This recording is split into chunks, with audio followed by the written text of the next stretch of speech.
આજના વિડીયોમાં એવા ઉપયોગી આઈડિયા શેર કરીએ છીએ કે તમારા ઘણા બધા કામ સરળ થશે, તમારો સમય અને મહેનત પણ બચશે। તો ચાલો વિડીયોને સ્ટાર્ટ કરીએ।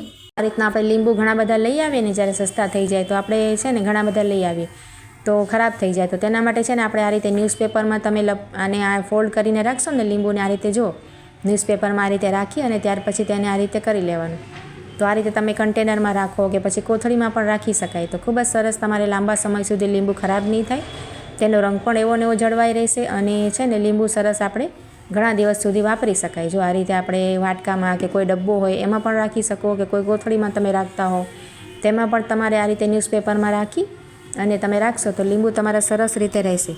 તો જો આ રીતે આપણે પાલકની ભાજી આપણી ઘરમાં રોજ લઈ જ આવીએ, આપણે પરેઠા કે શાકમાં નાખવી હોય, પણ આપણે છે ને તેને કટ કરવાની હું તમને એક ખૂબ જ સરસ ટિપ્સ બતાવું છું। આપણે જો આ રીતે છરીથી તેને કટ કરીએ ને તો આ રીતે તેના પત્તા પહેલાં અલગ કરવા પડે, તેના જે ડાળખા હોય છે ને જાડા તે આપણે કટ કરીને આ રીતે કાપવી પડે, તો તેનાથી છે ને ટાઈમ પણ બહુ વેસ્ટ થાય છે અને આ રીતે જાડી પણ કપાય છે।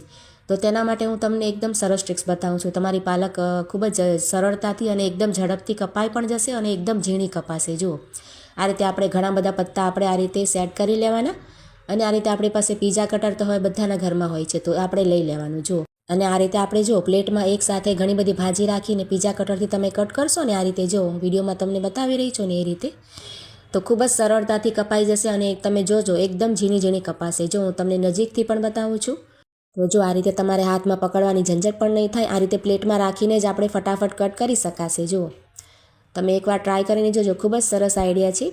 આપણે છરીથી કટ કરવા બેસીએ ને તો આપણે થોડા થોડા જ પત્તા આપણે હાથમાં લઈને કટ કરવા પડે અને આ રીતે તો 2-3 ફેરામાં જ આપણે આખી ભાજીની જોડી છે ને કપાઈ જશે। જો અહીંયા મેં અડધી જોડી કટ કરી લીધી છે, હું તમને નજીકથી પણ બતાવું છું કેવી સરસ એકદમ ઝડપથી થઈ ગઈ અને એકદમ ઝીણી તમે જોઈ શકો છો તેના પાંદડા। ખૂબ જ સરસ ટીપ છે, તમે એકવાર જરૂરથી ટ્રાય કરજો।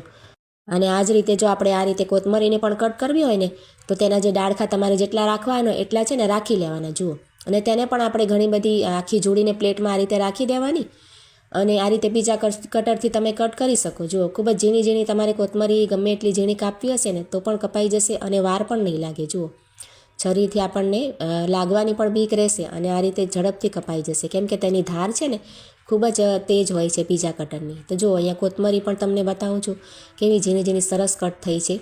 તો તમે આઈડિયા સારો લાગે તો લાઈક કમેન્ટ જરૂરથી કરજો। અને ત્યાર પછી જો આ રીતે આપણે ડસ્ટબિનમાં શું કરીએ કે આ રીતે કચરો ભરવા માટે આ રીતે કોથળી પહેરાવતા હોઈએ ને તો આ રીતે બરાબર ના પહેરાવી શકાય। જો એમને એમ આપણે રાખીએ ને તો કચરો આપણે જ્યારે પણ તેમાં નાખતા હોય ને વધારે જે ભેગું થઈ જાય ને તો કોથળી છે ને ઉપર આવી જાય। તો તેના માટે છે ને આ રીતના આપણી પાસે બોટલના ઢાંકણ હોય છે ને કોલ્ડ ડ્રિંક્સના કે પાણીની બોટલના, તે આપણે 2 બોટલના ઢાંકણ લઈ લેવાના, 2 ઢાંકણ, અને આ રીતે આપણે ડબલ સાઇડ ટેપ આવે છે ને તેના 2 પીસ આપણે આ રીતે કટ કરી લેવાના અને જે ડસ્ટબિન હોય છે ને તેને આ રીતે બંને બાજુ આ રીતે આપણે એક કટકો કરીને ચોંટાડી અને તેની ઉપર આ ઢાંકણ તમે ચોંટાડશો ને તો સરસ ચોંટી જશે। જો આ રીતે તમારે આ રીતે ના ચોંટાડવું હોય તો ફેવિક્વિકથી કે કોઈ ગ્લુ ગનથી કે પણ ચોંટાડી શકો। જુઓ બંને બાજુ મેં ચોંટાડી દીધા છે અને તેની ઉપર આપણે ઢાંકણ ચોંટાડી દઈશું તો સરસ આપણે પ્રેસ કરવાનું એટલે સરસ થઈ જાય।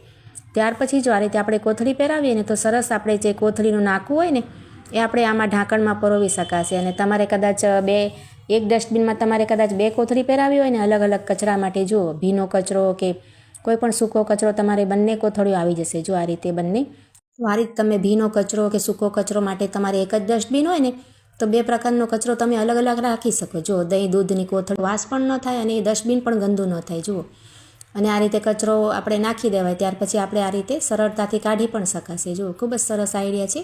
ત્યાર પછી જો આ રીતે આપણે ક્યાંક બહાર જઈએ કે પછી લગ્ન પ્રસંગમાં આ રીતે લિપસ્ટિક લગાવીએ ને તો શું થાય કે થોડીક જ વારમાં છે ને લિપસ્ટિક નીકળી જાય છે, આપણી આછી થઈ જાય, હોઠ પર છે ને આપણે લાગેલી રહે જ નહીં, એમ લાગે કે લગાવી જ નથી।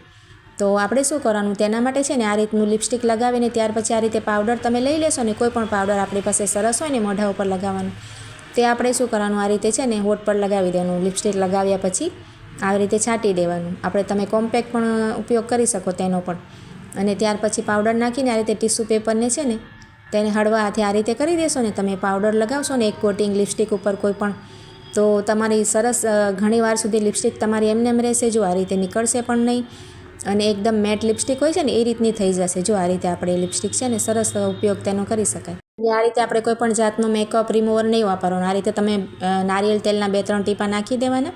લિપસ્ટિક આપણે કાઢવી હોય કે પછી કોઈ પણ ફાઉન્ડેશન વગેરે તેમાં આ રીતે તમે કરશો ને ત્યાર પછી ટીશ્યુ પેપરથી સરસ તમે લૂછશો ને તો થોડીક જ વારમાં આ રીતે લિપસ્ટિક આપણે નીકળી જાય. જો આ રીતે આપણે ઘસવું પણ ન પડે અને સરળતાથી તેલથી આપણે નુકસાન પણ ન થાય, કોઈ પણ જાતનું ચામડી પણ એલર્જી પણ ન થાય અને કંઈ પણ ન થાય. જો આ રીતે તમે કરશો ને તો સરસ આપણે લિપસ્ટિક નીકળી જાય છે. તો ખૂબ જ સરસ આઈડિયા છે.